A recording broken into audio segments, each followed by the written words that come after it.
let's do tarot reading guidance for Virgo. So if you have Sun, Moon, Venus, Rising, and even Saturn placements in Virgo, or sa kahit saang natal chart mo may Virgo ka, this message or video might be for you para sa month of August mo. Pwedeng guidance, blessings, challenges, warnings ay andito for you. Let's see, Virgo.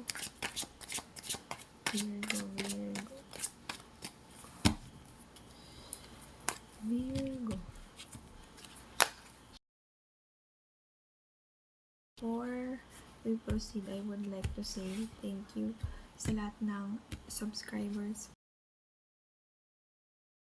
accounts, especially sa nag-iiwan ng kanilang energies by liking and commenting our videos. Thank you so much. You are highly appreciated. And yeah, of course, for more, follow all of my social media accounts nasa description ng ating video. Again, this one's for you, Virgo. I can see 5 of Pentacles. For some of you, there's an issue or pwedeng magkaroon kayo ng issue sa pera, sa health, sa stability. We got 3 of Pentacles. Okay. 3 of Pentacles. Queen of Pentacles. 7 of Swords. 4 of Cups.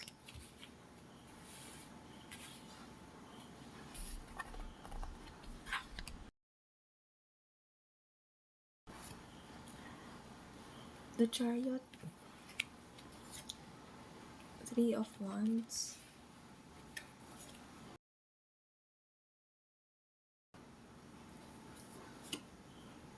3 of Swords. 2 of Swords. 5 of Swords. Uy.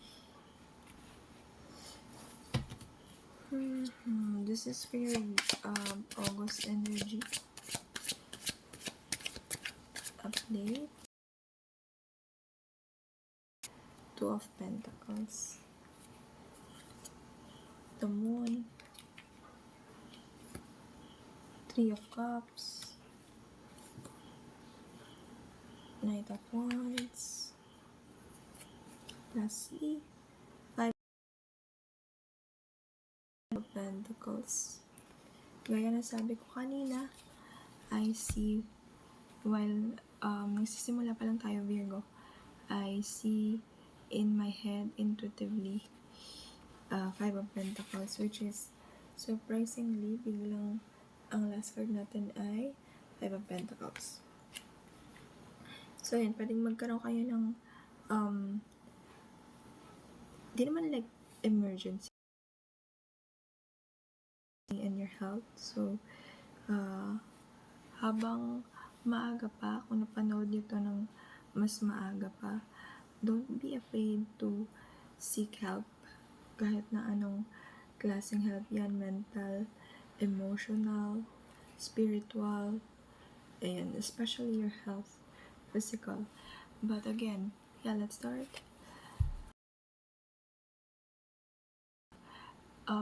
May pinag-aaralan ka, or maybe plano mong pumasok ulit sa pag-aaral. Pwedeng ang unang week or 1 to 2 weeks, 3 weeks ng August ay maganda for you, pero meron ako nakikita dito that nagiging maingat ka or magiging maingat ka sa mga decisions mo or even paggalaw mo. Meron pa rin ako nakikita dito that for some of you, maring magkaroon ng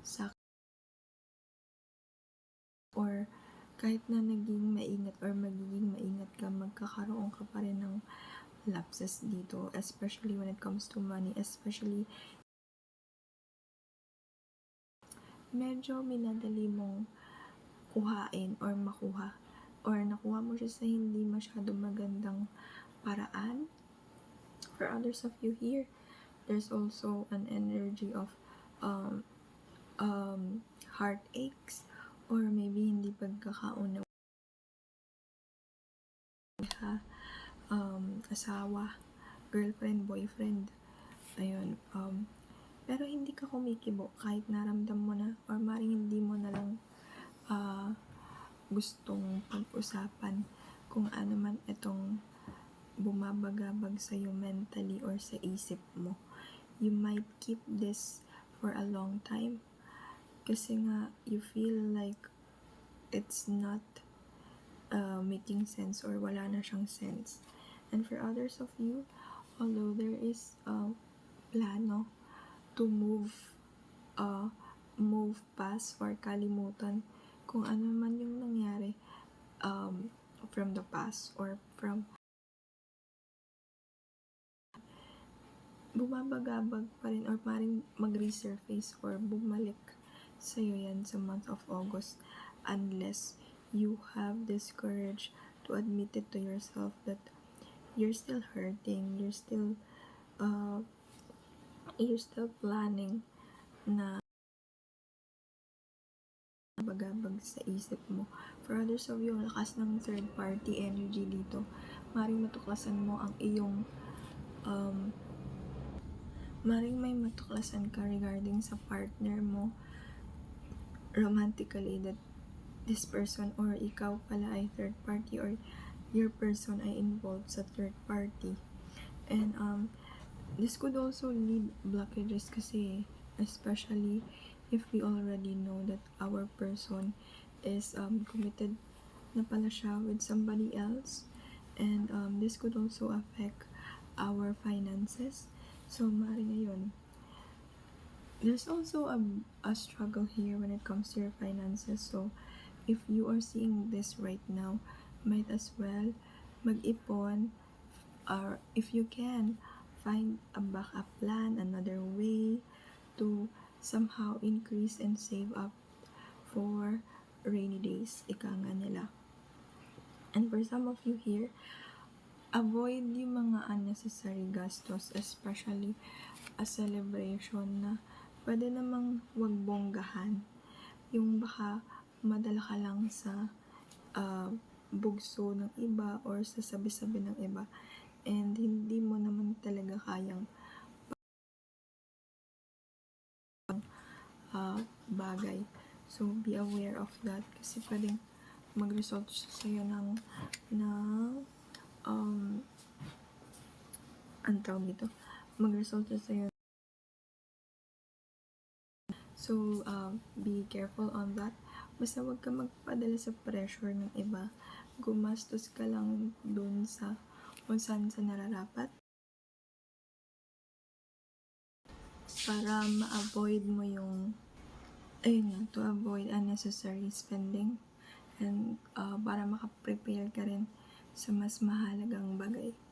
And this is your reading, Virgo. If naka-resonate ka, don't forget to leave your energy by commenting and liking this video. Thanks, and